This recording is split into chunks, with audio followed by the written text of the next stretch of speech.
نعم. يعني فانطيك الكلام لان هو وجه لك رساله حتى ترد عليه، حتى بعدين ارجع للكباتن. يعني فرج الكيومي انت اعدت اكتشافه ويمكن انت سبب لتواجده اليوم بالاولمبي العماني. الحمد لله، يعني نعتز ونفتخر انه لاعبين اشتغلنا وياهم ويذكرونا بالخير. استاذ نور، هذا اللاعب الفرج ما دربته بس البشاير، الموسم قبل الماضي كنت ادرب نادي الخابوره وكان لاعب يعني ما يلعب بالتشكيل، يعني لاعب مهمل. فشفت عنده امكانيات وعنده قدرات واشتغلت وياه، حتى كنت اشتغل وياه تدريبات وظيفيه واحده هو بعد ما تخلص بعد ما ينتهي التدريب. وبالايام بالاستمراريه تطور كثير. يعني هو راسا لعبت مباريات 5-6 مباريات وشاف الكابتن اكرم حبريش وراسا استدعاه منتخب اولمبي وثبت نفسه. وحتى الان يعني حتى هناك بالوسط الرياضي بعمان يتكلمون على انه يستدعوه للمنتخب الاول. فاعتقد انه الكلام اللي قاله كلام جميل، نعتز ونفتخر انه احنا نساعد اللاعبين ونعطيهم فرصه. يعني متى ما كان اللاعب يستحق ولاعب موهوب يجب انه علينا احنا كمدربين ناخذ بيده ونوصله ونمشيه بالطريق الصحيح. نعم. ان شاء الله. يعني بالاخير احنا كل يعني طاقاتنا اللي برا موجوده كمدربين كلاعبين علماء اطباء مهندسين دائما يتركون اثر في اي بلد.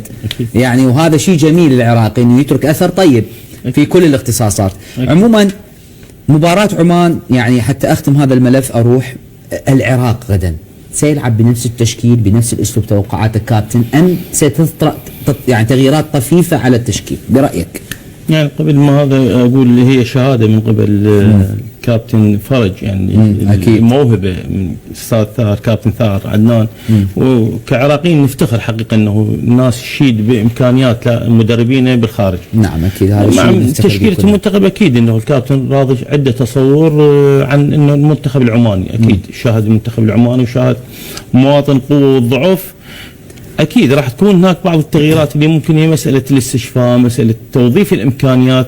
لو نشاهد احنا مثل ما قلنا يمكن الفارق مع اعتزازه مع المنتخب العماني حتى المباريات اللي خاضوها ما كانت من مستوى المنتخب العراقي. هي كانت المجموعه الاولى مجموعه لعب منتخب الاردن، منتخب الاماراتي، منتخبات عاليه المستوى. مع هذا يعني انه كره القدم بعيده عن الحسابات. نعم. انه الفريق الافضل هو اللي ممكن يستغل الفرص ويكون هو الافضل. لكن انا اعتقد انه الكابتن راضي الشنيشي راح يكون خيارات من الجاهز لهذه المباراه. من الافضل ممكن الاوراق، ممكن بدنيا راح يحكم الموضوع ايضا. البدلاء اللي ممكن شفنا احنا منتظر يمكن اول مباراه ما كان هو حاضر لانه بسبب اصابه، بسبب انا شاهد يمكن اصابه.